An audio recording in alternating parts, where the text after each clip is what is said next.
Good evening friends. आज मैं आपको समझाने जा रही हूँ इलेक्ट्रिक चार्ज।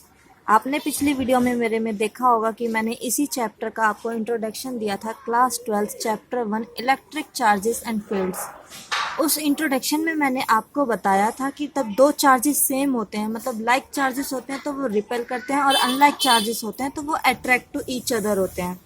और हमारा इलेक्ट्रोस्टैटिक फोर्स और इलेक्ट्रिक चार्ज हमारा बात एक ही होती है, जो उन दोनों में फोर्स लगता है जिससे हमें पता चलता है कि वो रिपेल हो रहे हैं या अट्रैक्ट होते हैं, तो उसे इलेक्ट्रिक चार्ज बोलते हैं।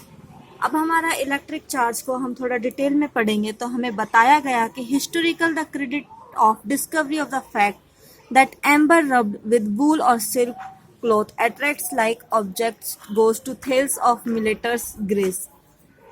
पिछले इतिहास में हमारा एक जो डिस्कवरी थी, एम्बर नाम की हमारा एक मतलब कुछ वस्तु होती है जो कि जिसको हम रब कर सकते हैं, किसी वूल या सिल्क कपड़े से रब करते हैं तो उसको वो अट्रैक्ट करती है किसी लाइट ऑब्जेक्ट के साथ। थेल्स ऑफ मिलेटस में ये हमें ग्रीस में 600 बीसी में दी गई थी।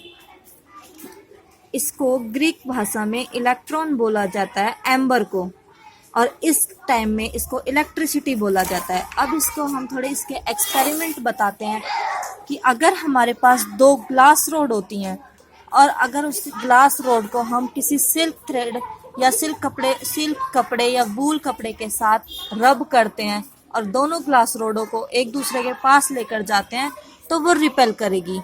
और हमारी अगर दोनों प्लास्टिक रोड हैं उनको अगर हम सिल्क कपड़े या वूल कपड़े के साथ रब करते हैं तो अगर प्लास्टिक रोड दोनों को उसके पास लेकर जाते हैं तो वो भी रिपेल करेगी। लेकिन अगर हमारे पास एक ग्लास रोड और एक प्लास्टिक रोड है और उसको हम सिल्क कपड़े या वूल कपड़े के साथ रब किया और फिर हम उन दोनों रोडों को एक साथ ले गए तो वो दोनों अट्रैक्ट करेंगी, क्योंकि वो दोनों उन दोनों में एक में पॉजिटिव चार्ज है और एक में नेगेटिव चार्ज है। इन तीनों केसों में आपने देखा दो में रिपेल हुआ और एक में अट्रैक्ट हुआ, क्योंकि दो में लाइक चार्जेस थे और एक में अनलाइक चार्जेस था। अब हमारी होती हैं टू पिथ बॉल्स। अब हमारे पास एक मतलब रोड है जो कि कोई सी भी ग्लास रोड हो गई, कुछ भी हो गई, उसको हमने एक थ्रेड में बांध लिया और उनको दो पिथ बॉल्स ली हमने और उन पिथ बॉल्स को हमने रब किया और उसमें उसको लटका दिया तो वो उसको दोनों रिपेल करेंगी। जैसा कि आप इसमें देख रहे हैं figure 1.1, rods and pith balls like charges repel and unlike charges attract each other।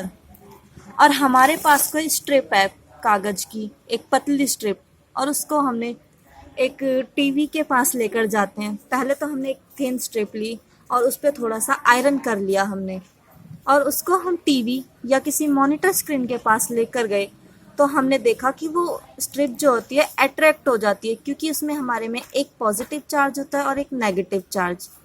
इसी में हमारे इसी तरीके से बहुत सारे ये एग्जाम्पल दिए गए हैं, एक्सपेरिमेंट बताए गए हैं, जैसा कि आप खुद भी कर सकते हैं घर पे बैठ के। जैसे कि हमारे पास एक कॉम्ब हो गया और कॉम्ब को हमने बालों से रब किया और फिर हमने एक मतलब छोटा सा पेपर लिया और उसको हमने देखा, और पहले उसको हमने रब किया और फिर उसको उसके पास लेकर गए पेपर के पास, फिर हमने देखा तो वो अट्रैक्ट होता है उस कॉम्ब से।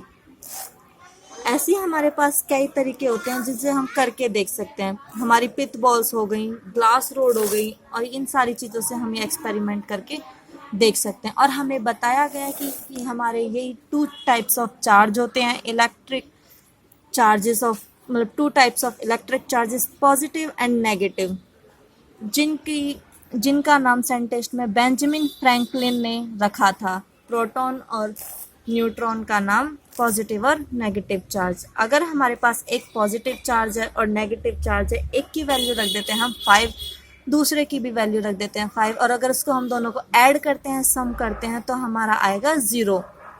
इसमें सिर्फ हमारी ये सिंपल सी बात बताई गई है। अब हम अगले टॉपिक में करेंगे कंडक्टर्स एंड इंसुलेटर्स।